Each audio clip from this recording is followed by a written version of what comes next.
Define parameters of program. Olá, eu sou a Priscila Franco, voz da Michael Burnham, e você está ouvindo um podcast da rede Trek Brasilis.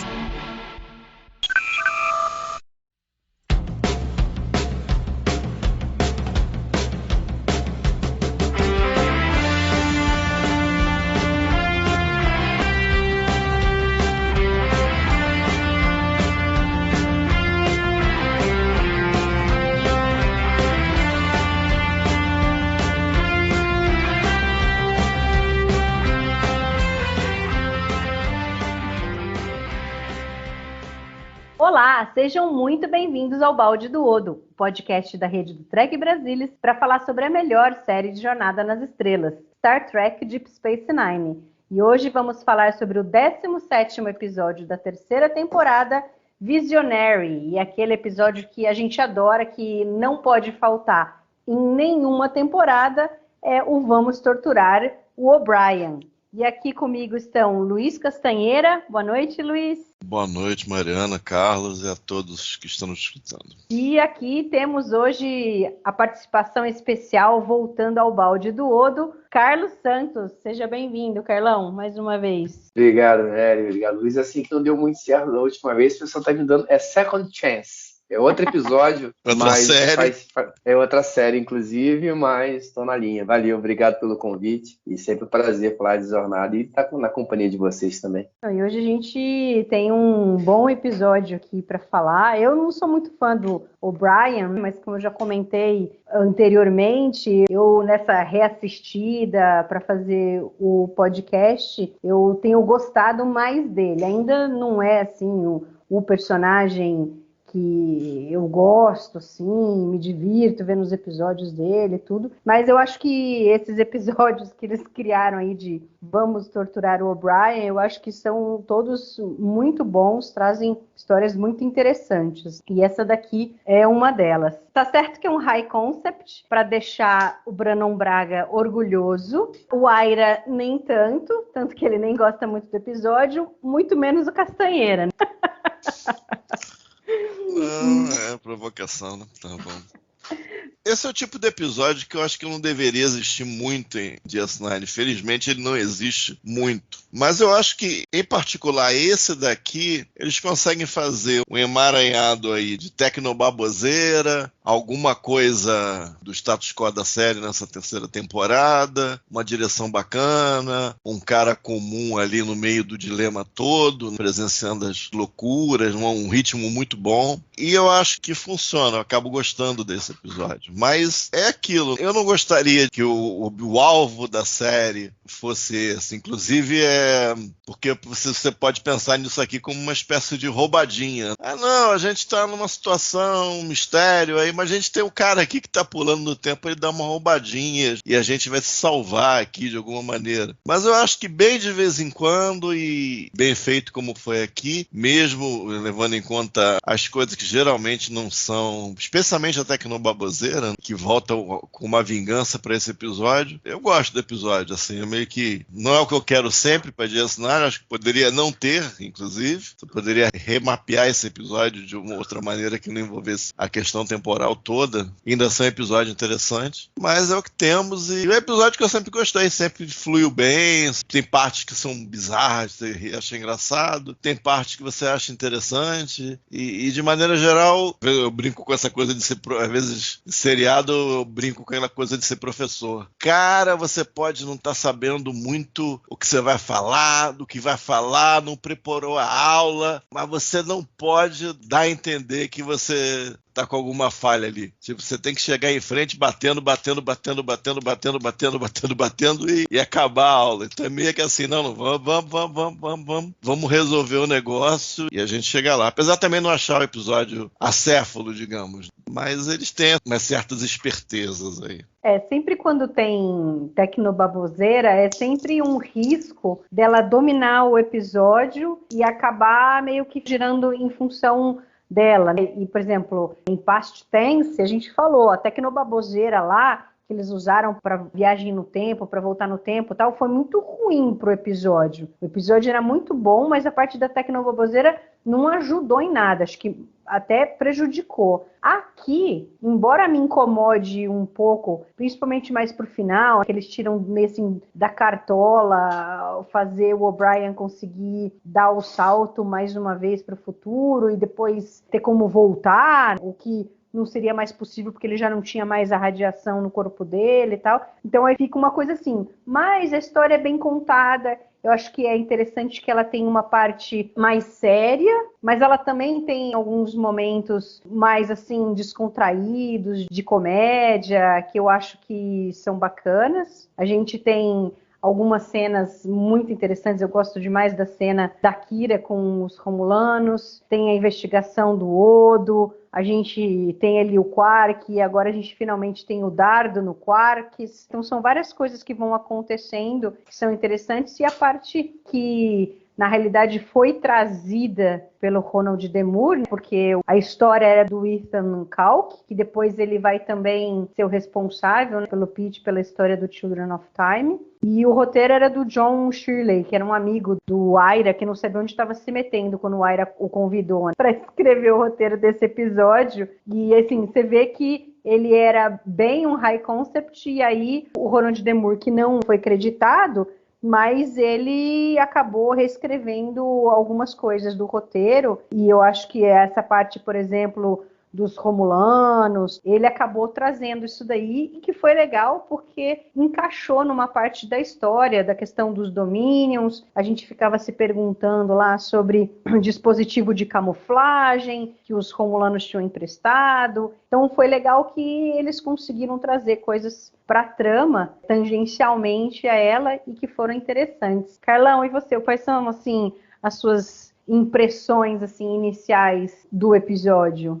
Eu vou nessa mesma linha que vocês. Eu acho que é um episódio que não tem nada, né, a cara do Space Nine. A gente lembra de vários episódios da nova geração, inclusive com esse mote. Acho que o Times Square da segunda temporada, Cause and Effect, acho que episódios que tem esse time. Inclusive o Times Square tem uma curiosidade, porque é um episódio que tem um plot parecido, né? O Picard, ele aparece numa nave auxiliar e antes de um evento que vai destruir a Enterprise. Não vou entrar no mérito aqui porque não é essa série, mas tem uma curiosidade que no final, acho que não é mais spoiler, o Picard Prime, ele atira no duplicata do Picard, e quem observa o Picard morto é o Cal Mining nesse episódio. Eu achei isso engraçado, porque é um episódio similar, assim, de premissa. Mas tirando curiosidades, eu acho que... Eu não sou muito fã de episódios de viagem no tempo. A viagem no tempo, para mim, é uma saída fácil quando você não sabe como contar uma ideia, como contar uma história. Você quer inventar alguma coisa, joga aí uma viagem no tempo, faz o efeito Stirling. Isso cria aí um monte de problemas, e você tem que ficar contando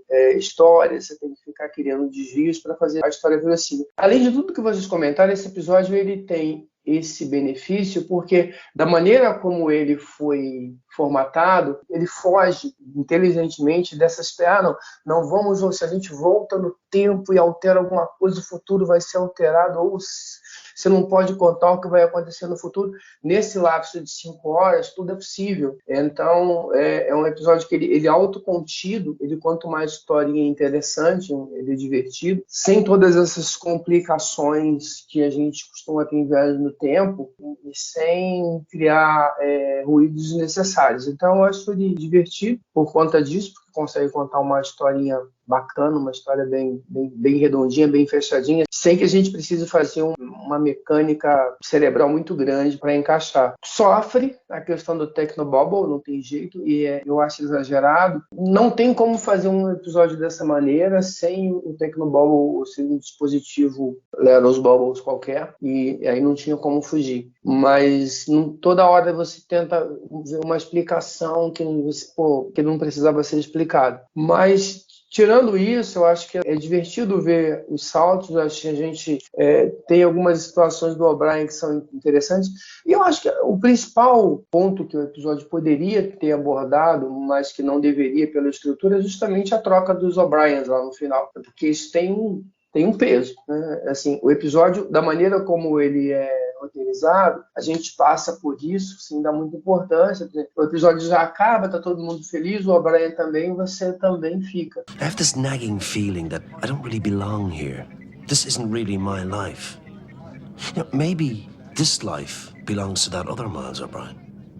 Chief, whether you're living in the past or the present, you are Miles O'Brien. The only difference is you have a few memories the other one didn't have. Mas é uma discussão interessante, né, que esse episódio não propõe. Ele fica na mente de algumas pessoas, talvez, e talvez nem fique na mente pela maneira como ele é roteirizado. Mas essa troca dos O'Briens ali, num episódio mais com a cara de Deep Space Nine, talvez pudesse ser o episódio, talvez pudesse ser o mote. Mas funciona, tem um momento do outro. Esse momento que você comentou, quando a Kira comenta, e a gente sabendo já dos eventos do Heart of Stone, ela não sabe, mas a gente sabe. Então tem um certo divertimento nessa cena. E também a hora que ele vira para o Cisco e fala: você tem que saber como é que eu sou bom. Eu assisto divertidíssimo. Talvez seja a melhor cena do episódio, que eu acho isso bem divertido. Na média, não é um episódio que eu revisitaria, não. Estou revisitando pelo prazer de vir aqui conversar com vocês, mas até porque ele não exige muito, né, revisita. Você passa por ele, entende, se diverte e vai embora. A não ser que você esteja fazendo uma matéria sobre coletânea de viagem no tempo, ele não instiga você a voltar ele para uma revisita, não. Mas é divertido. A uma primeira visita ele funciona bem. Uma coisa que você falou que eu não tinha me ligado até agora, com a coisa da interferência no futuro, que realmente toda vez que tem alguma coisa do tipo, parece que tem meio que uma lei assim, que não se pode trazer nenhuma informação para o presente ou no passado não influenciar em nada para não mudar o futuro. E é engraçado que aqui eles completamente se utilizam dessa vantagem do O'Brien tá indo para o futuro, não só nas coisas que estavam, assim, que ele não tinha como evitar, mas no momento depois em que ele já não podia mais, eles provocaram o negócio para poder alterar, para poder saber o que aconteceu com a estação e evitar, quer dizer, ele evita a morte dele, evita a explosão da estação, a destruição do buraco de minhoca. Então é interessante isso daí, eles utilizarem dessa forma, sem vergonha nenhuma. Isso dá um frescor ao episódio. Exato. Faz ele ser diferente. Você lembra né? de maneira diferente dele por conta disso.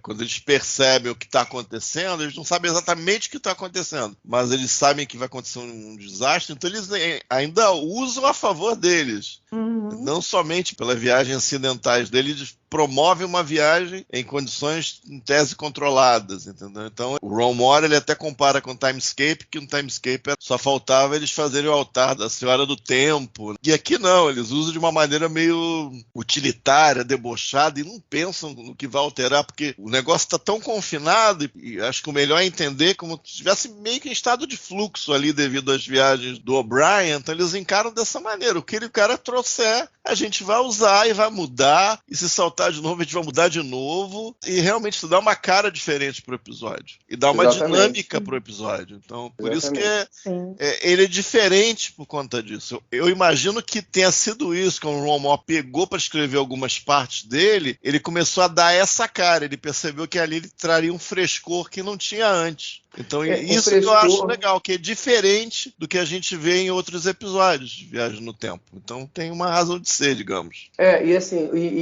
dessa linha, Luiz, assim, esse frescor, nessa leveza, faz com que você, não só nesse tema, mas também, embora eu tenha comentado que o ponto talvez mais importante do episódio tenha passado, que é essa troca dos O'Briens, mas a gente lembra também acho que é o Second Chances, né, que a gente tem aquela duplicata do Riker, que é criada lá no Transporte. Exatamente, ali é o transporte, mas cria-se ali uma dicotomia entre os personagens, e aí o episódio é sobre isso, mas é um episódio mais pesado nesse sentido. E aqui eu acho que você tem razão, a escolha foi essa. Não, o negócio não é complexo assim, vamos fazer um episódio leve, e ele funciona muito bem nesses termos, sim, sem dúvida alguma. Acho que essa troca dos O'Briens vai ser tipo uma coisa meio provocativa ali, porque se a gente for pensar, para o personagem em si, não é uma consequência grande, ele simplesmente tinha vivido algumas coisas diferentes do outro E aí grande ele parte volta, dormindo, provavelmente. Sim. Ele tem umas horas de sono a mais do que... Não, e aí é interessante que o próprio episódio, o próprio roteiro, ele tem o cuidado de aparecer as arestas que aparecem. De vez em quando você acha que vai aparecer uma casca de banana, mas ele se livra da casca de banana. Essa é uma delas, embora eu tenha comentado, mas o próprio Bashir lá na frente, o O'Brien comenta algo nesse sentido, mas eu não, cara, é o mesmo cara, você só tem 5 horas a mais de lembranças que o outro tem, mas é mesmo. Então o próprio episódio ele já se encarrega de colocar uma pedra nisso. Tem um outro ponto também, que no começo você começa a assistir, alguém pode pensar, cara, por que os romulanos ali não colocam a nave camuflada, atravessam lá e ficam aqui enchendo o saco aqui e pegando informações que talvez eles não vão confiar? Mas aí lá na frente tem um comentário do Sisko sobre isso, e alguém faz esse comentário, eu não lembro agora se é a Kira ou quem é o que faz esse comentário, não. Mas esse é o jeito dos romulanos, eles preferem ficar por trás manipulando. Então, assim, sempre que tem uma casquinha de banana no episódio, logo lá na frente vem alguém para tirar essa casca de banana. Eu acho esse cuidadozinho com os detalhes, eu acho é muito sutil, mas é muito inteligente, né? Muito cuidadoso. Você vai procurando casquinha de banana aqui e ali, você tem que procurar muito. Até a questão do transporte, uma série de coisas que vocês vão comentar ainda com certeza. Tudo isso tem um cuidado. A cena final é muito engraçada, porque o Quark já tinha cantado a bola pro O'Brien, pô, você vai pro futuro, se por acaso você passar por alguma mesa de dabo e ver o que vai ser o resultado, tal, a gente pode ganhar bastante dinheiro com isso. E aí no final ele passa assim pro Quark e fala, double, e sai, e o Quark fica louco, do tipo, o que mais que você sabe, né? Então, assim, e isso marca, né, quando você fecha o episódio desse jeito, você define o tom, a pessoa define o tom de como a gente vai lembrar dele. A gente lembra dele com esse final, quase um final de série clássica de Kirk, Spock, McCoy na ponte, com aquela frase de fechamento clássica, geralmente sempre num tom de bom humor, né? E você sai do episódio desse, em que o O'Brien foi trocado pelo outro O'Brien, mas você sai leve, tranquilo, sem se preocupar muito com isso. Sim. Mesmo porque depois eles acabam não falando mais a respeito sobre isso, porque era realmente isso, é uma provocação dali que o episódio faz, que pode remeter a várias discussões a respeito, mas ela morre ali. Ela não é algo que eles vão continuar insistindo e trazendo de volta. O que eu acho ok, porque não foi uma coisa tão radical assim que você pudesse dizer que não fez falta pro personagem, não ter sido mais falado nada a respeito, tal. Então eu acho que não tem problema que a gente não veja para frente mais sobre isso. E aí então você começou a falar um pouco sobre os romulanos. É interessante isso daí, que eles nem foram no quadrante gama, do tipo, eles têm todas as naves deles camufladas, mas eles não querem se arriscar a ir para o quadrante gama, então eles emprestam o dispositivo de camuflagem para ser usado na Defiant. E aí é engraçado que a gente vê, assim, tipo, os romulanos meio que jogando na cara da Federação. Pô, a gente emprestou para vocês e vocês não conseguiram coletar nenhum dado a mais. Commander, we allowed you to place one of our cloaking devices on the Defiant in exchange for information regarding the Dominion. Now you have the cloaking device, and we have very little. Então é interessante isso daí, porque realmente a gente até comentou que a gente viu muito pouco eles indo no quadrante gama e coletando dados. Então eu acho que é uma coisa interessante aí. Tipo, uma crucial para a sequência, fazendo um dado eles coletaram, que é o planeta, as coordenadas do planeta. Sim. Que não é mencionado aqui, mas um dado crucial eles coletaram, onde é aquele planeta errante. Uhum. A região que ele fica, pelo menos. E acabou não servindo para nada. Não. Né? Mas tá ali. Eu não sei se tem consequência. Mas assim, essa foi a primeira vez que a Defiant foi com o dispositivo de camuflagem, com o objetivo de procurar encontrar o domínio ali e tal. Então, foi a primeira vez. Aí, depois daquilo, eles fizeram tratado com os romulanos, mantiveram ali a camuflagem, mas a partir daquele momento não fizeram mais nada a respeito. Não sei se por medo, ou aí é uma meia-culpa que os roteiristas fazem de não terem feito mais episódios envolvendo o Dominion e a Federação conseguindo outras informações, mas enfim, é interessante. É que eles arrumaram uma maneira muito cedo de dar informações do Gen Radar com aquele episódio The Abandoned. Então eles conseguiram fazer uma coisa que não tinha nada a ver com uma missão ao quadrante Gama e trazer informação ali para a praia da estação, né, para a areia da estação e usar aquilo ali para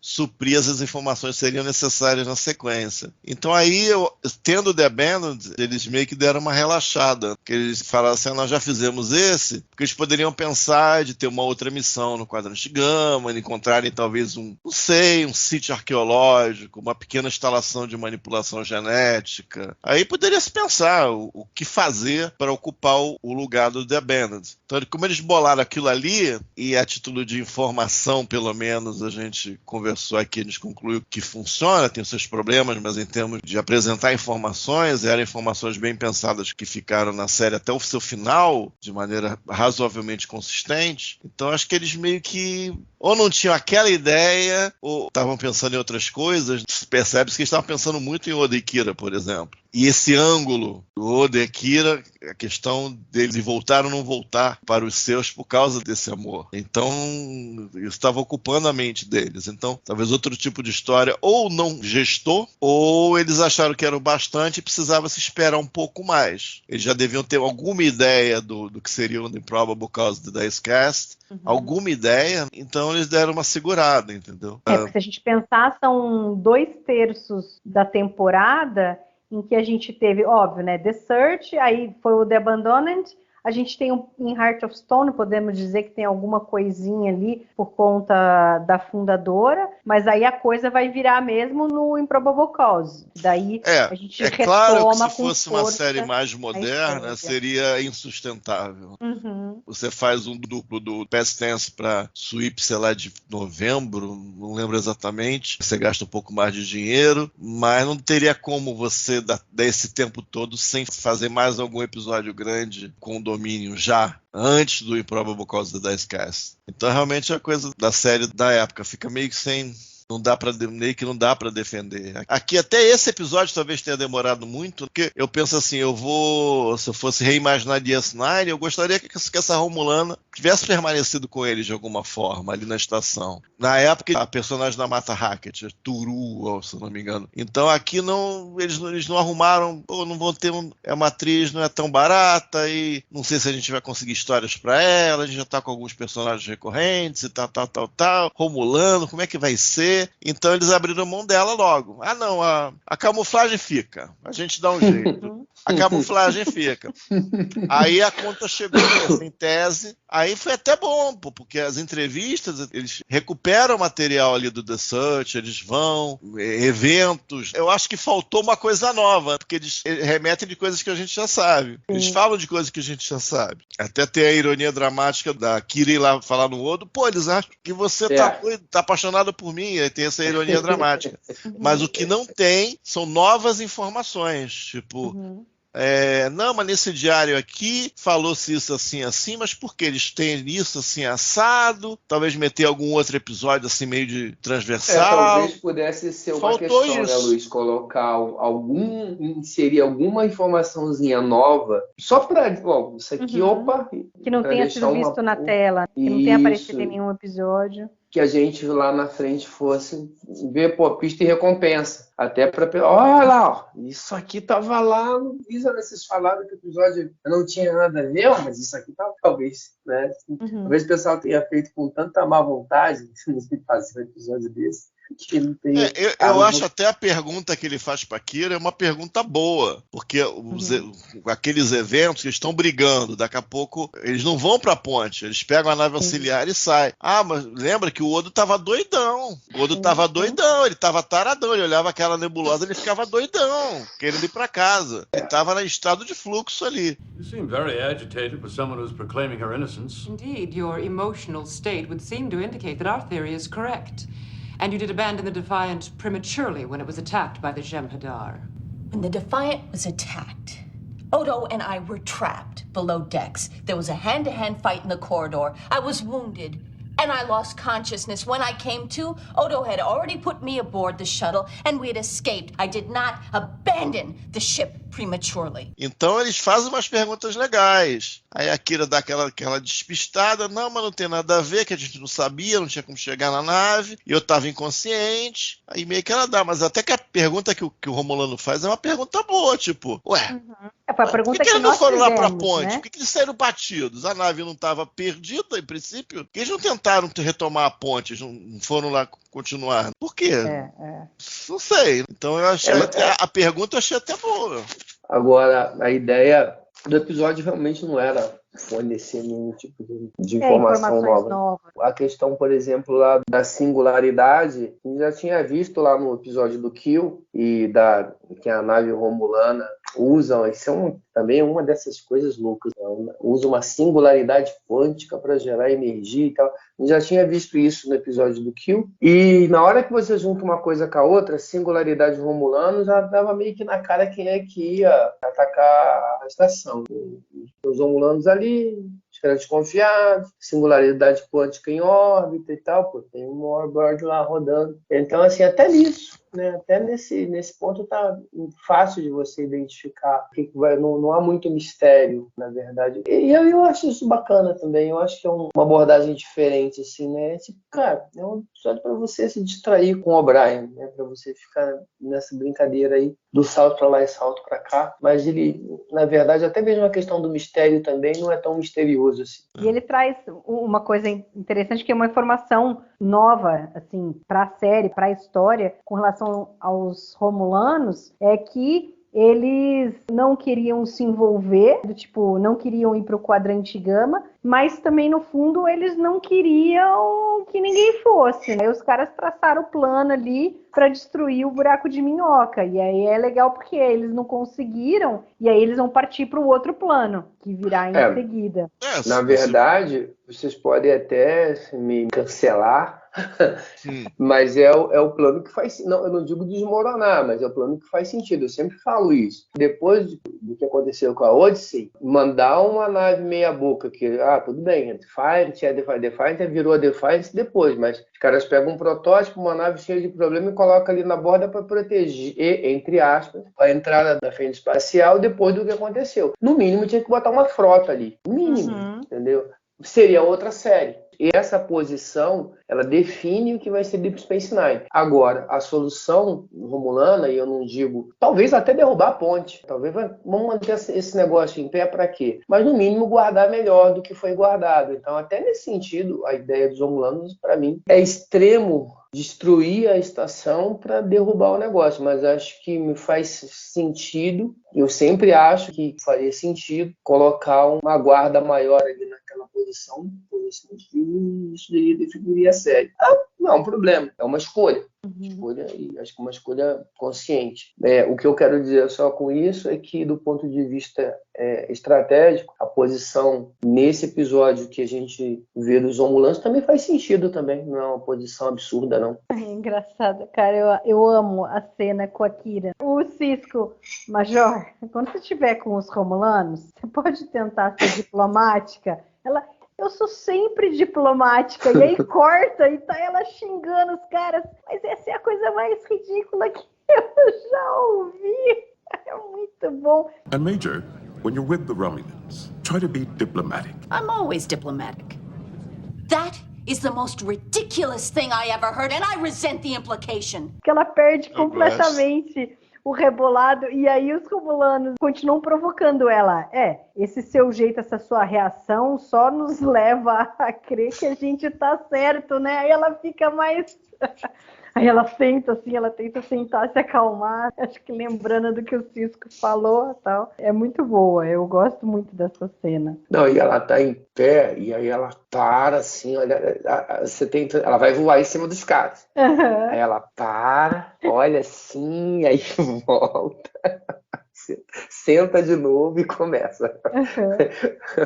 Ela não teve a frieza do Quark, porque o Quark também, os caras, não, mas tudo que você falou aí foi mentira. Ele disse, não, então, eu tava sendo consistente, então.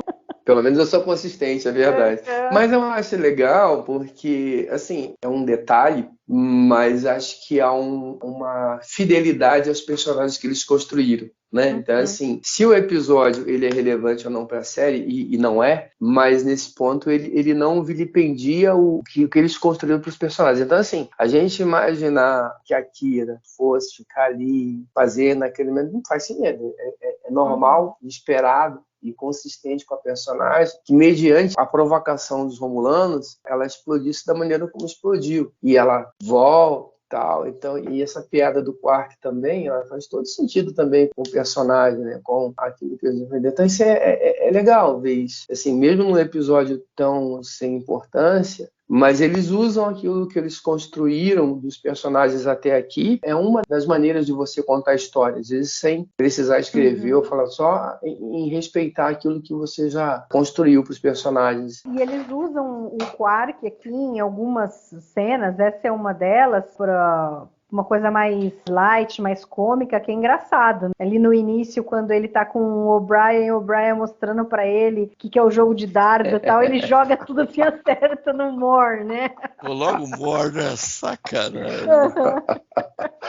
Não, e legal é a maneira, ele pega, assim, parece que tá pegando, sei lá como é. E é bacana, é por isso que eu tava até comentando antes com a Mary, né, que eu preciso rever a série com mais cuidado e atenção, porque quando eu vi muito correndo, até num episódio como esse, mas tem um detalhe, porque no momento que eles estão colocando o dardo, tem uma tomada de câmera que mostra o alvo e o Mor sentado no balcão, né? E isso é rápido, mas essa tomada dá a dimensão exata do espaço do que acontece, porque a gente não vê o dardo chegar no Mor. Você vê o Quark jogar de qualquer maneira e daqui a pouco corta a cena e tá lá o Mor todo espetado. Mas essa cena anterior, ela enquadra, e se essa cena não existisse, ficaria uma coisa meio confusa. Da onde é que o Quark jogou isso? Então, esses pequenos detalhes de direção são divertidos também de observar num episódio como esse tipo de cuidado.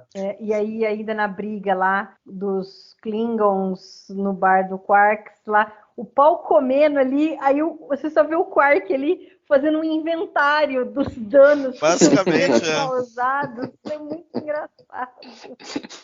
Preocupadíssimo.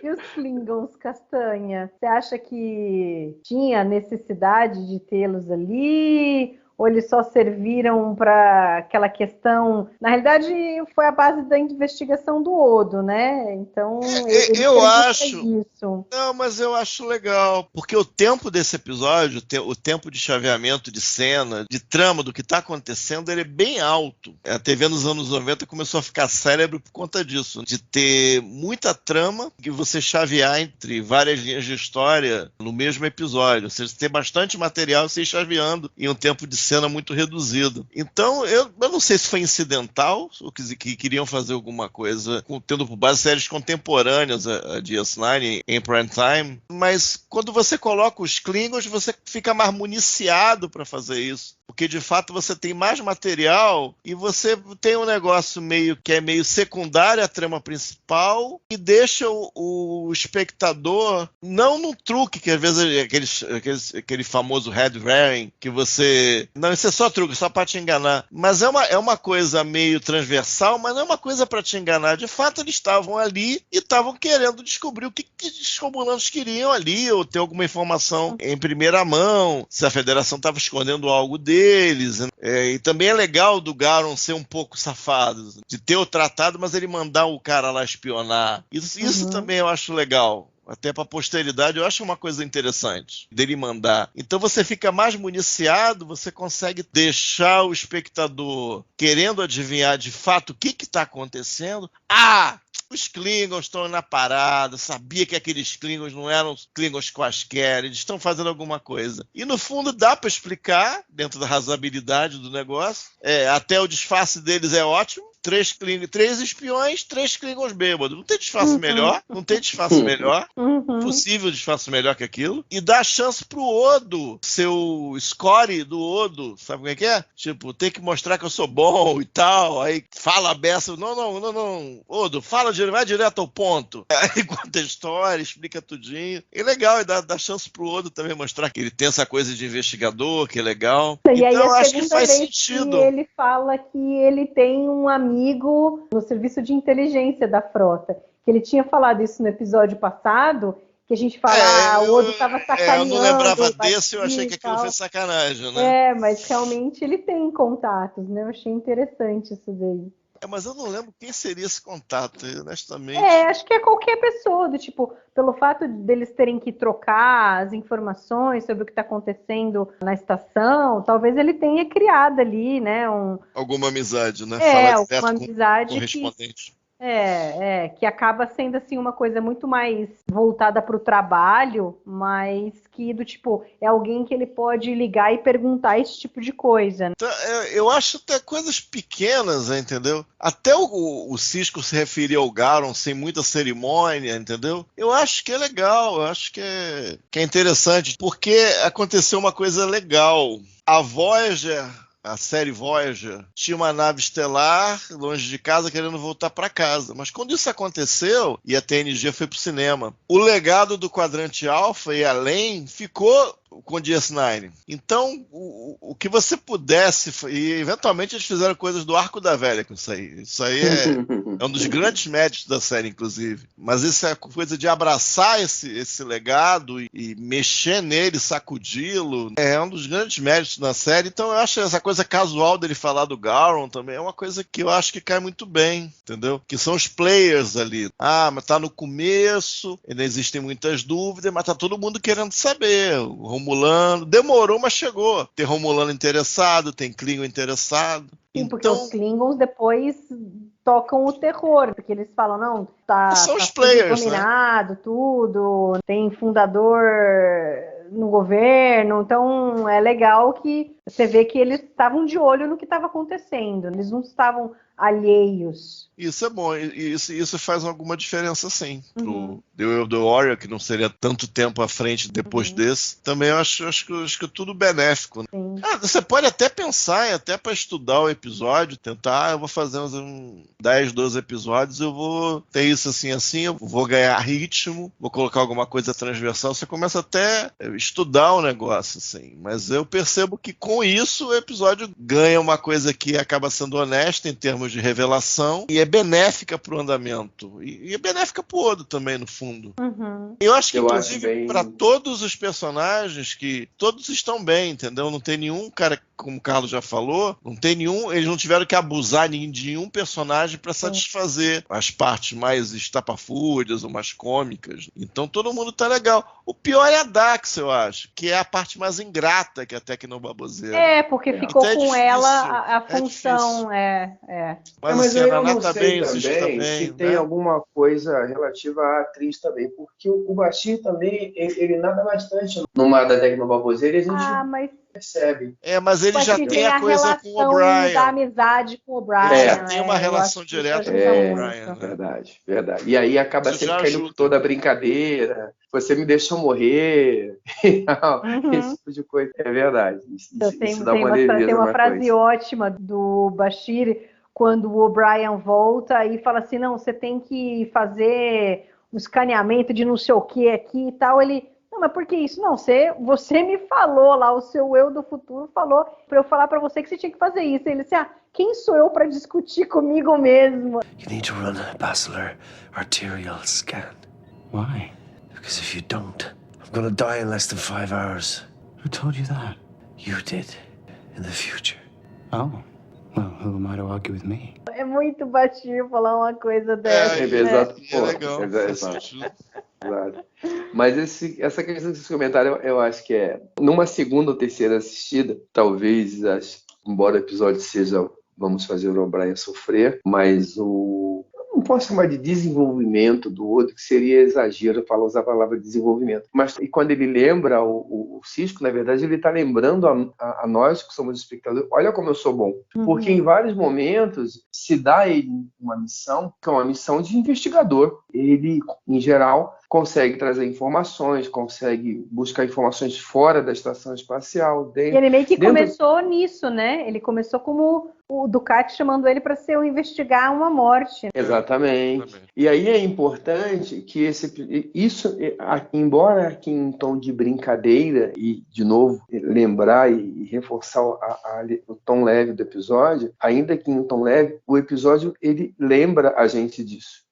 Ele faz com que ele coloca essas questões. Olha, o Odo, ele não é só um cara que muda de forma, ele não é um cara que tem um superpoder, é um cara que ele tem contatos, inclusive a posição dele de não ser um membro da Frota Estelar e de estar livre de certas amarras de protocolo da frota, permite que ele tenha outros contatos, talvez no submundo. A gente pode, a partir dessa premissa, que eu conheço pessoas e eu sou muito bom, ele pode conhecer gente de qualquer lugar. E isso a gente já... É claro que, nesse momento, a gente que já assistiu a série inteira sabe que ele tem esses contatos. Mas é importante tem contato aqui... com cardassianos... Com todo mundo. E é legal quando você coloca isso aqui nesse episódio, em que você não precisa colocar isso, porque uma coisa é você chegar num episódio em que temos um grande mistério, a gente precisa resolver, e você dá o problema pro Odo e ele aparece com uma solução. Pô, mas ele nunca fez isso antes, ele agora virou investigador? Não, ele sempre foi. Então, num episódio que isso não era... É importante, mas o foco do episódio não é se você colocar esse texto, é algo que fica no nosso subconsciente, é algo que é importante também para a construção do personagem para os tempos que virão. Eu acho que, mesmo não sendo um episódio tão profundo, mas ele alimenta um pouco essa estima que a gente tem pelo Odo, e ainda de uma forma divertida, que talvez num outro episódio mais tenso, obviamente não faria sentido, mas aqui, pelo tom do episódio, ele consegue fazer essa piada. Olha, eu tenho que lembrar para você como eu sou bom, e ele sabe que ele está sendo prolixo, né? Ele faz questão de relatar. Sim. Então a cena é engraçada, mas ela não é só aquela cena que você ri dela, né? Aquela cena que você ri com ela, isso é muito legal. Mas uma coisa que eu não tinha atentado, esse comentário que o Luiz fez, e é verdade, até aqui, né, a gente teve série clássica, a gente teve a nova geração, depois teríamos Voyager, mas a Voyager em cima do quadrante dela, mas ao longo desse tempo a gente nunca viu de verdade interação entre as superpotências. Talvez ali aquele episódio lá do, acho que Unification, né, onde a gente tem ali uma rusga ali mal explicada que envolve Romulanos e Klingons, mas de uma maneira geral, essa tensão entre potências e esse xadrez de potências a gente só viu em Deep Space Nine, e é um ponto que o episódio traz, como vocês comentaram, tem um Romulano que vem aqui interessado no que está acontecendo, porque isso é importante para ele, importante para os Romulanos enquanto potência, né? O que está acontecendo, eles sabem que aquilo vai influenciá-los, os Klingons também sabem, e essa coisa bonitinha que só a Federação não tem a Frota Estelar, não tem agente secreto, ou que respeitam todos os tratados, sabe que não funciona assim, política internacional não é bem dessa maneira. Trazer para esse cenário esse interesse dos Romulanos e o interesse dos Klingons no que os Romulanos estão fazendo realmente é bem interessante, e é uma ficha que não tinha caído para mim, por isso que é bom, gente, ouvir o balde do Odo, a gente sempre vai se ligar em coisas.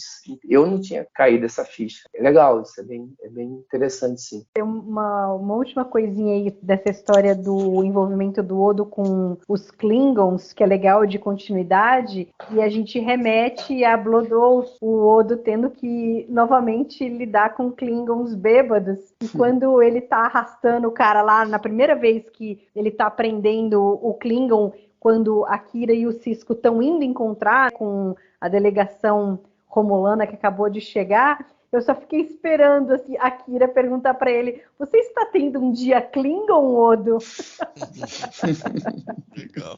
Na hora me veio isso na cabeça, né? Então é interessante essa continuidade que a gente tem, que a gente já viu antes e agora a gente está vendo de novo, né? Embora ela não tenha falado nada, você com certeza não tem como não lembrar do Odo reclamando para ela do dia Klingon. Cada vez que um Klingon chega na estação, Então, sempre tem alguém bêbado que passa algumas horas preso e ele tem que ficar lidando com os caras. E é legal que ele fala pro Sisko também, que o Sisko fala pra ele pegar os caras, pra deixar eles presos enquanto os romulanos não vão embora, porque eles viram que o negócio ia pegar fogo. Aí ele fala assim, comandante, não tem um modo cuidadoso de questionar um Klingon.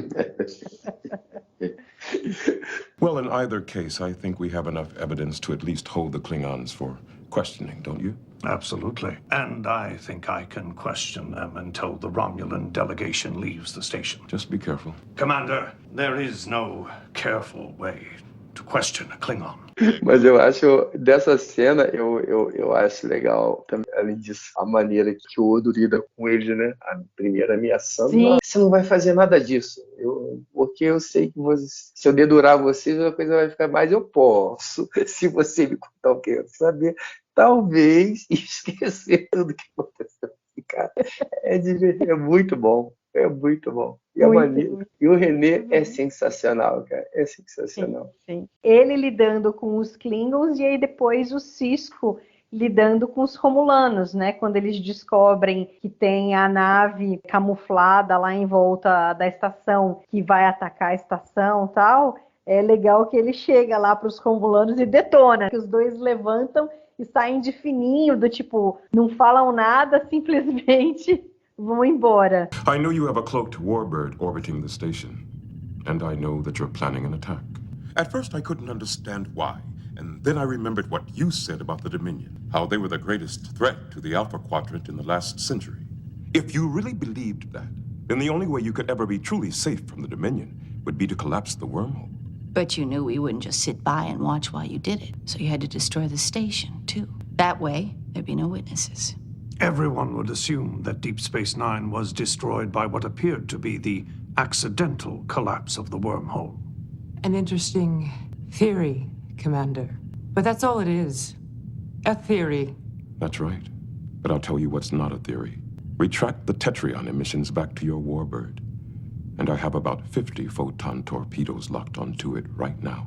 Aquela fala do Sisko, naquele momento em Star Trek, não era muito comum, não. Tipo, tem 50 torpedos na sua nave. Se vocês não se descamuflarem e saírem de fininho, vai rodar. Aí o cara olhou, não, vou rodar sim. Então isso também é legal. Parece coisa sem peso, mas você pensando melhor, parecia que já queriam dizer alguma coisa. Eu achei interessante. O meu lado fanboy, ele adora essa cena. E até porque os Romulanos, eles são craques em ser irritantes. Então você já tá no modo Kira Nerys. Você já tá no modo Kira Nerys, querendo voar no pescoço dos caras. Então quando o Sisko chega e dá esse ultimato, fazer pá, é isso aí, pô, bora, tal. Mas eu acho que é super, e aí é do personagem, né, super interessante a maneira, né, como o Sisko dá, o tom de voz, a serenidade. Ele tá ali sereno, tranquilo, quase rezando uma Ave Maria. Eu tenho 50 torpedos apontados. Se você não for, eu vou varrer você do espaço. Mas assim, uma serenidade, e esse tipo de ameaça, ela é sempre uma ameaça que ela é mais levada a sério, porque a pessoa que explode toda hora, você sabe que antes dela tomar uma ação, ela vai explodir. Enquanto ela não explode, você sabe que ela não vai tomar ação. Quando a pessoa é sempre serena, é o Aníbal Lecter. Você nunca sabe o que o cara vai fazer. Ele está sempre sereno, sempre sereno. E isso causa uma tensão absurda. Então, assim, para o Romulano, olhar para o Sisko, dar ele com esse tom de serenidade, com essa tranquilidade, é também uma mensagem também de, olha, eu sei o que vocês estão fazendo, eu sei o que eu estou fazendo aqui. Fala muito do personagem. Sim, foi bem legal. Daí tem uma triviazinha que eu preciso falar, porque senão o Alexandre não perdoaria a gente. Um dos Klingons, quem faz é o Denis Madaloni. É o coordenador de dublês da época. Isso, que também, que não podemos esquecer, que também foi o diretor da unidade principal em Battle Lines, no lugar do nosso querido Paul Lynch. Paul Lynch. sei se o Carlos está sabendo, esse Paul Lynch, o Alexandre Pinçot, esse diretor da primeira temporada da DS9, fez uma correspondência muito legal com episódios ruins da época. E a gente vendo os episódios, batendo problemas de direção, a gente conseguiu pegar coisas do arco da velha, que eu realmente nunca vi em lugar nenhum. Então ele fez uma sacada genial, essa coisa do Paul Lynch. Em particular, no do Borderlines, que desses talvez seja o menos pior, provavelmente. Foi o último, né? A última direção, né, do Paul Lynch. O último que ele fez, beleza. Então, tá documentado, claramente, tá bem documentado, que teve um dia ou 2 dias que o Denis Madaloni, que é o coordenador de dublê, dirigiu a primeira unidade do episódio, enquanto o cara aparentemente lia jornais e revistas. O cara ficava dando ordem lá pro Avery Brooks, pra Naná, pro Cid, pros atores convidados, o coordenador de dublê. E o cara que estava sendo pago para ser o diretor da bodega tava lá sentado vendo revista Capricho, Contigo, não lembro o que foi que a gente falou. Entendeu? Provavelmente alguém dedou pro sindicato, o sindicato ligou pro Rick Berman e o Rick Berman falou, no more, nunca mais. Provavelmente, porque o sindicato americano é chato pra cacete. Essas são umas regras pentelhas que tem que obedecer, senão para os trancos todo, o pessoal fecha mesmo, piqueta tudo. Então eu imagino que tenha sido um negócio assim, imagino, né? Mas é bizarro. E se você vê o Ned Madaloni, você imaginar aquele cara ali... Não, aí, Avery, seguinte... Não, você fica imaginando... Cara, são os atores recebendo instrução do cara e olhando o diretor sentado olhando revista. Olhando assim, ué... Sabe, é impensável, não tem como. Aí o cara olha assim, mas peraí, eu? E ele? Aí a Mariana não tem que lembrar, porque é muito bizarro. Sempre que tem lá trivia do Dente Madaloni, a Mariana lembra. A hora que eu vi aqui na lista que ele faz um dos Klingons, eu falei, não, a gente não pode não citar essa informação importantíssima do episódio. Às vezes ele aparecia como alguém do universo do espelho, geralmente era um personagem sem fala. Ele é o caolho lá, né? O cara sem olho lá, amigo do Cisco, né? Policial 2, amigo do Mirror Cisco, né? Isso, do Mirror. Do Cisco do espelho. Policial 2, atendente 3, barman 5. Esse tipo de papel. O cara tenta fazer uma coisa. É porque ele é o coordenador das lutas e tudo, então muitas vezes ele acaba fazendo algum personagem ali no meio. Deve garantir um cascalhinho e se movimenta. Porque você vê, ele tem ali a cena, com certeza foi ele quem coreografou toda a cena ali da luta no Quarks, tudo. Aí ele isso é o trabalho dele, isso aí tá legal, isso é o trabalho. Porque daí ele já é um dos Klingons ali e já ajuda na cena, ele estando presente. Deixa eu perguntar uma outra coisa pra vocês, nada a ver. Eu sei que tem umas coisas que a gente não pode levar muito a sério, mas vocês não se incomodam com as coisas explodindo, não corações assim, não?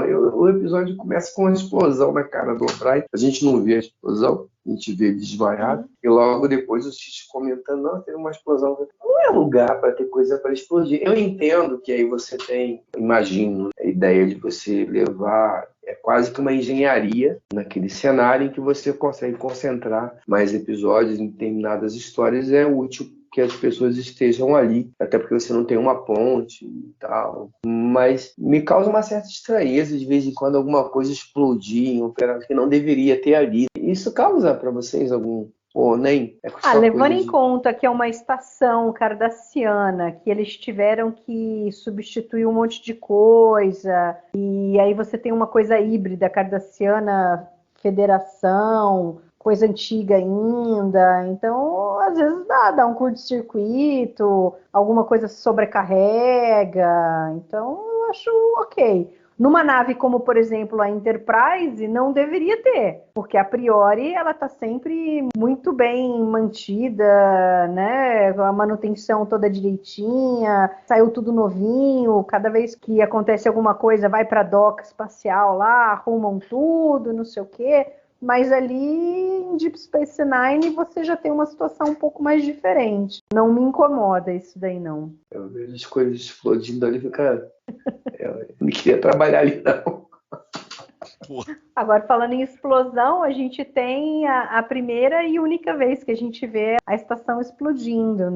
Eles até filmaram, fizeram 2 modelos, filmaram, tinha um monte de filmagem, mas no fim acabaram não usando muita imagem, não. E aí a gente vê uma coisa que o Castanha falou nos episódios atrás, que a questão assim, ó, o roteiro, os textos, a atuação, isso daí é algo que permanece. Essa parte dos efeitos especiais é algo que fica datado mesmo. Mas que o forte de Deep Space Nine é essa coisa das histórias mesmo, das atuações, os personagens, porque você vê que o efeito ali da estação explodindo e tal, já não é assim nada, talvez na época tivesse sido algo mais difícil de se fazer. Não é algo trivial hoje, que hoje você consegue fazer isso muito melhor, né? Claro.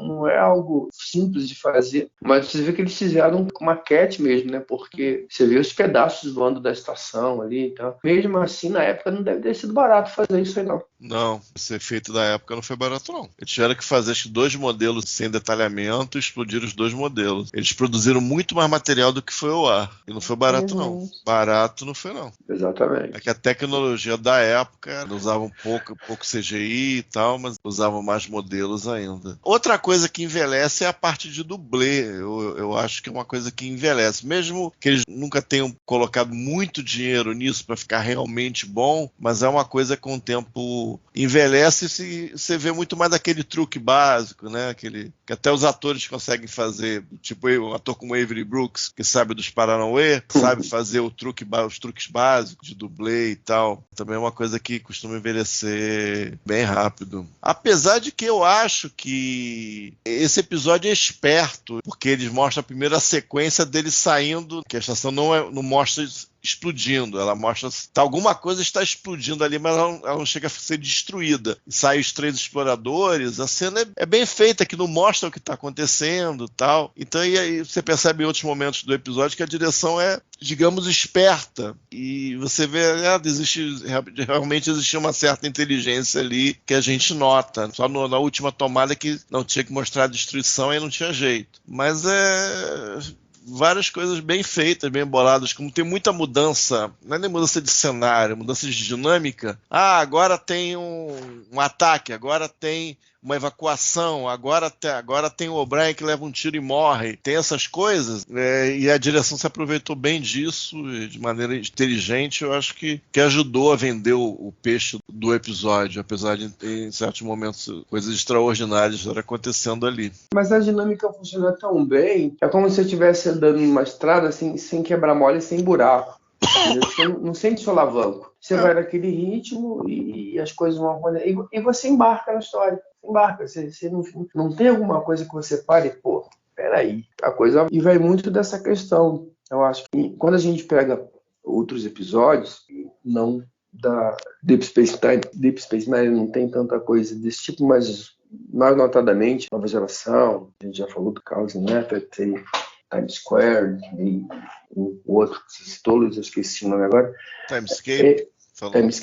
Existe uma tensão causada pela necessidade da descoberta do que está causando esse problema. O que está causando, no caso lá do Timescape, o que está causando aquele problema? Existe uma discussão sobre isso, entende? E isso acaba levando, você fica um tempo envolvido com aquilo. Aqui não. Aqui, o cara, beleza, tem um Tecnobob, a gente vai pular para mais. A questão não é essa. O ponto não é esse. O ponto é os saltos do O'Brien, ver como é que isso afeta a história e como é que isso é usado para contar a história. Então você vai num ritmo que as coisas vão acontecendo, e é interessante porque na medida que os problemas vão aumentando, você, tem um problema, parece que foi resolvido. Não, agora piorou. Não, agora foi resolvido. Agora piorou. Não, o cara morreu. Não, agora piorou. Não, agora o cara não vai morrer. Não, morreu mesmo. Não, agora que a gente já sabe como é que o cara morreu, ele não vai mais morrer. Aí está substituído. Então você tem uma escala de problemas aumentando de forma contínua, mas é um aclive relativamente suave, ele não é abrupto. Então você embarca. Então, eu acho que está nessa questão de uma direção que consegue olhar para o roteiro e construir bem essa estrada para que a gente vá suavemente chegando no final sem ficar pensando, por que isso? Por que aquilo? No espaço, no episódio, ele não suscita você ficar procurando os porquês das coisas, né? Pela proposta do episódio, eu acho que isso é positivo. Muito bem. Tem mais alguma coisa, Castanha, que você gostaria de falar sobre o episódio? É só lembrar aquela coisa que eu já lembrei em outras edições do podcast, que eu acho que desde o The Search, daquela simulação que o Dominion faz, os Romulanos são apresentados como uma espécie de fiel da balança. O Domínio tem muito interesse nos Romulanos. Eles acham os Romulanos perigosos, ou interessantes, ou ardilosos, ou com recursos, que chamam a atenção. E ao longo da série eu digo, do The Search pra frente, os Romulanos foram sempre uma espécie de fiel da balança. Tipo, se o quadrante alfa não tiver os Romulanos, ele não vai conseguir derrotar o Domínio, mesmo aquele subconjunto do Domínio que ficou no quadrante alfa após os eventos do Sacrifice of Angels. Então, isso eu vejo aqui também, nessa atitude dos Romulanos de fechar a fenda espacial e destruir a estação para eliminar as testemunhas, uma coisa bem romulana de ser feito, e eles tomando essa atitude sem mandar nenhuma nave lá, entendeu? E tendo esse papel. Eu acho bem coerente, e a gente voltaria a ver os Romulanos. É uma pena que às vezes eles não tiveram tanto papel, né? Talvez se a gente tivesse a personagem da Martha Hackett ficando na série de uma maneira um pouco mais... ficando na série, que ela não ficou. Talvez fosse interessante a gente ter mais essa mão, entendimento do que os Romulanos pensam, além dessa raça extremamente misteriosa, que são os vilões originais de Star Trek, os primeiros vilões, e acaba sendo uma pena. Mas eu acho legal eles sempre ficarem ali numa espécie de fiel da balança. E eventualmente, quando eles de fato vêm para o lado da Federação, é que a coisa começa a mudar mais claramente para a vitória, além da vitória que seria inevitável por ser a produção. No final, as companhias teriam que vencer e tal, mas é uma virada importante ali. Independente dos motivos que os levaram a se aliar ali à Federação e os Klingons, ter os Romulanos juntos ali também era crucial ali para derrotar o Domínio, eventualmente. Mais um ponto, Luiz, no que você colocou, é que talvez dos personagens do que a gente pode chamar de jornada convencional, Romulanos, Klingons e tal, os Romulanos são os mais parecidos com o Domínio, né? Porque eles são ardilosos, eles planejam, né? O Klingon é aquele cara que se manda e tal, vamos pro combate, hoje é um bom dia para morrer, vambora, e vida que segue. E eu acho que a gente vai falar das principais forças da Federação, os Romulanos e Klingons. Os Romulanos, eles têm esse jeito meio Domínio de ser, ou o Domínio tem esse jeito meio Romulano de planejar, de olhar para trás, de olhar por cima do ombro, de ver o que está acontecendo, planejar aqui, se organizar ali, e ver o que me interessa e para que lado que eu vou. Talvez um pouco menos, talvez um pouco mais tímidos que os Cardassianos. Os Cardassianos talvez sejam uma mistura ali de Klingons e Romulanos, um pouco de cada coisa. E talvez os Romulanos sejam desse universo conhecido de Star Trek, algo mais parecido com o que a gente poderia pensar do pensamento, do que é o Domínio, talvez. E é interessante que assim, o Domínio tinha razão, né, de temer os Romulanos, porque quando eles lá pegam todas as informações em The Search, eles já planejam que eles têm que atacar os Cardassianos e os Romulanos, e realmente atacam tanto a Ordem Obsidiana quanto a Tal Shiar, mas a gente vê que a Ordem Obsidiana não conseguiu se reerguer, mas a Tal Shiar sim. Então, quer dizer, não era à toa esse, digamos assim, entre aspas, medo que o Dominion tinha dos Romulanos. Era justificado. É interessante isso. É bem direto. Essa resposta veio cedo. Isso é uma coisa interessante que veio cedo com o Improbable Cause da Esquece. Talvez manter o Domínio vivo ali sob o lado da Federação, de saberem mais, não ocorreu, mas essa coisa do entendimento de que o grande inimigo talvez fosse os Romulanos é rápido, e eles vão lá, eles vão no planeta natal para arrebentar mesmo, para fazer um pequeno genocídio, sem bater o olho, assim. Sem bater um olho. Eles vão lá pra exterminar. Não tem papo, é exterminar mesmo. E eles se ferram, entendeu? Mas é enterro, não. Vamos exterminar os caras. Entendeu? É legal sim, é bem interessante. Carlão, tem mais alguma coisa que você gostaria de falar desse episódio? Não. Acho que a gente falou bastante, até bem, no episódio tão tranquilo. A gente falou muito. A gente já falou que é a primeira vez que aparece... Não, os dados apareceram eles apareceram, episódio passado e agora apareceram no quarto. Tá, agora finalmente foi pro quarto. Beleza. Então vamos às notas. Castanha, que nota que você dá pra Visionary? Eu vou tirar meia estrela. Eu vou ficar com 3 estrelas. E você, Carlão? Pô, mas eu vou dar uma nota menor que o Luiz, pô. Não pode, né? O Luiz é o fiel da balança, pô. Ai. Eu tava pensando aqui num 2,5, porque quando eu olho para tudo que Deep Space Nine produziu, eu não posso dar 3 por episódio desse, entendeu? Não é que ele seja ruim, ele tem seu valor, ele tem suas nuances, mas é um episódio, se eu fosse rever, é um episódio que eu não lembraria dele, não. Eu acho que ele é um episódio muito com a cara da nova geração. 2,5. Eu já vou ficar com o Castanha e vou dar 3 estrelas pro episódio. Vai ser um docinho.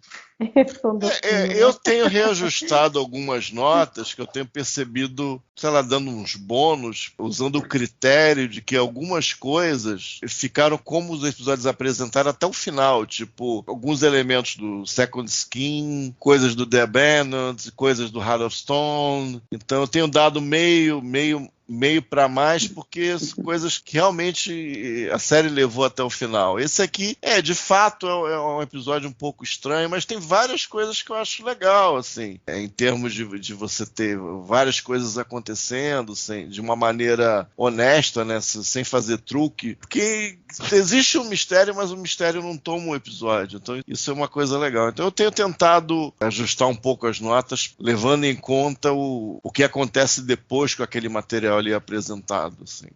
E obviamente coisas mais nucleares da série, que tem a ver com Bajor, Cardassia, Cisco, Papel do Emissário, Domínio, então, coisas assim mais focadas, assim, dá um gosto de você dar mais um pontinho a mais, até você sente. O problema é que assim, né, aí para justificar a minha, assim, se você tem um episódio como esse eu tirei meia, entendeu? Você tem lá o Improbable Cause da Esquece, você tem The Visitor, você tem claro. Um monte. Então assim, você vai dar 4 por episódio. Exato. Então, assim, então você tem vários desses daí. O máximo que eu vou dar para o episódio desse, porque a escala de delícia é 4. Se eu vou dar 4 para um episódio desse, eu não posso dar 3 pro Vision, entendeu? Então essa que é a minha regra. Né? Quais são os melhores episódios? São esses. Onde é que eles estão? Então esse episódio ele está aonde? Perto dele. Não dá. Então, mas essa coisa da nota também é muito subjetiva, né? Não, e é difícil, porque aí depois mais pra frente você vê, mas esse episódio aqui é meio parecido com aquele lá que eu dei nota tal, mas pra esse eu não daria essa nota, então mas tem nuances, é difícil né? pensar assim nas notas. É por isso que é importante, quando tem lá o guia, ler o guia, porque aí você vai entender por que com um episódio mais ou menos parecido, porque eu não lembro qual é a nota do Times Square da segunda temporada da Nova Geração, que é um pouco parecido com esse, mas para mim, esse episódio ele é muito melhor do que o Times Square, embora a trama seja mais ou menos parecida. Os caras tentando descobrir lá na frente, tem um duplo do Picard, e tentando descobrir lá na frente como é que esse duplo se relaciona com a eminente explosão da Enterprise lá na frente, como evitar isso, e relacionado à questão temporal. Mas é um episódio similar, mas na execução ele é bem diferente. Preciso ler para entender por que episódios aparentemente similares têm notas diferentes. O Salvador deu 3 estrelas para Salvador. Eu confio mais na nota do Luiz, entendeu? Eu tô dando 2,5 com pena. Salvador gosta de tudo. Isso é bom, não é uma crítica, não. É o embaixador do negócio, gente. E isso aí, é o cara da Unicef de Star Trek. Gostei dessa. Valeu. Valeu, muito obrigada, Castanha, pelo bate-papo. Obrigado, gente. Eu tô olhando aqui, tem Kira no Twitch. O que é isso aqui? Assunto no Brasil? Quem é Kira no Brasil? Deixa eu abrir aqui. Aqui, a tal da Kira da Paraíba. Esquece, larga o falso. Não sei o que é isso. Tem coisa que é melhor não saber. Carlão, muito obrigada pela sua participação. Esperamos vê-lo mais vezes por aqui. Eu agradeço, obrigado pelo convite. Sempre que convidado estarei aqui. Prazer enorme, essa excelente companhia, sempre. E estou recomendo aí pro pessoal. Estou gostando de rever os episódios de Deep Space Nine, acompanhando aí o balde. Tem sempre informação bacana e ajuda a gente a compreender melhor a série. Volto aqui também para dar meus pitacos aqui quando for convidado. Obrigado. Obrigada, Carlão. E obrigada a você que ficou nos ouvindo até agora. Não deixe de comentar lá na página do TB ou lá no YouTube. Os episódios sempre saem simultaneamente e a gente se vê daqui 15 dias. Valeu!